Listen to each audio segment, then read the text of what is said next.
Hey, what's up, ladies and gentlemen? I'm Amobi Okugo, former professional soccer player turned athlete, entrepreneur, and creator.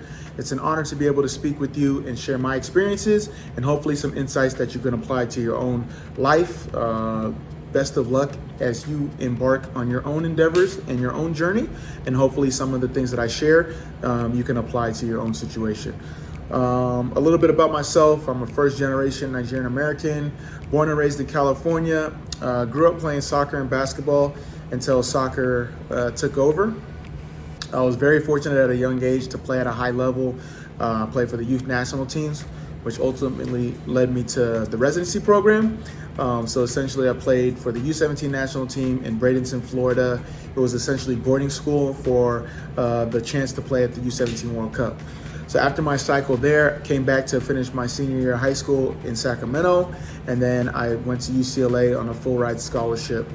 My freshman year, we had a good season, ended up convincing my parents to let me go pro, and then in 2010, I got drafted in the first round to the MLS Super Draft to Philadelphia Union, spent 5 years there, signed a new contract with Orlando, got traded from Orlando to Kansas City, got released from Kansas City, got picked up by Portland, and then ended up finishing my career with Austin in the USL. So across my whole soccer career, played over 12 years, 9 in MLS, 3 in USL, which is the second division, and played over 200 games. A lot of ups and downs, as you know, if you're involved in sports. It's never all positives. There's negatives, but it's all about how you bounce back from the negatives to ultimately lead to positives.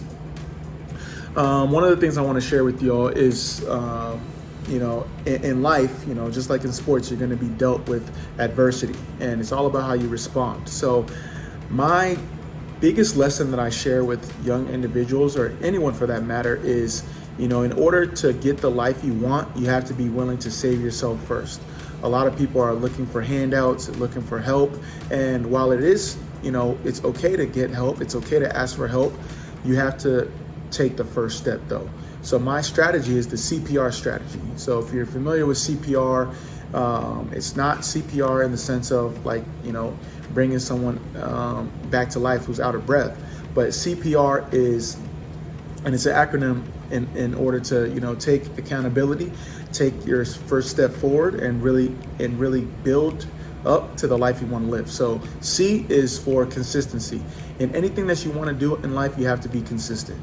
You have to be able to show up every day, knock on door every day until someone's willing to open that door for you. So you have to be consistent, whether it's in school, it's studying your books every day, whether it's in sports, practicing extra 10 minutes, extra 30 minutes, taking care of your body consistently over the course of a day, over the course of a week, over the course of a month, over the course of a year, because those all add up. So you got to be consistent. Second, the P's. So we went C, now we're going P. You have to be persistent. So persistent, because you're going to have a lot of naysayers. You're going to have people that aren't going to be always in your corner. But how are you going to be when you hear those no's? How many no's are you willing to take until you get that first yes?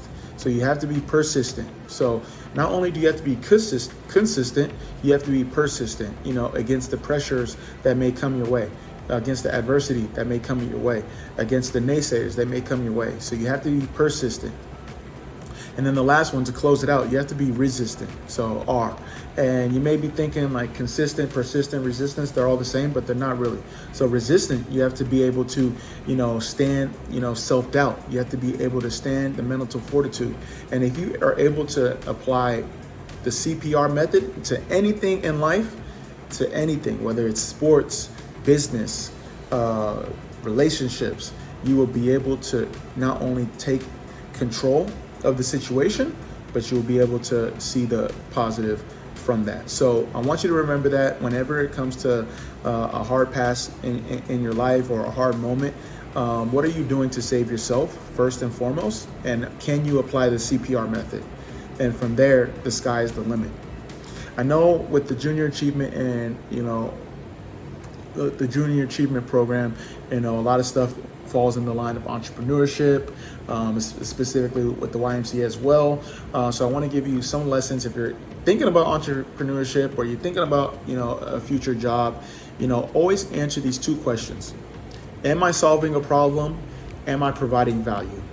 A lot of times in this world, people want to point and point and point and blame and complain and highlight problems, but no one wants to provide solutions. No one wants to solve the problems. So if you're in business or if you're in the corporate setting, if you're someone that can provide solutions to problems, if you're someone that can answer problems, you're always going to be in business. So if you're starting a business, find out what problem you're solving.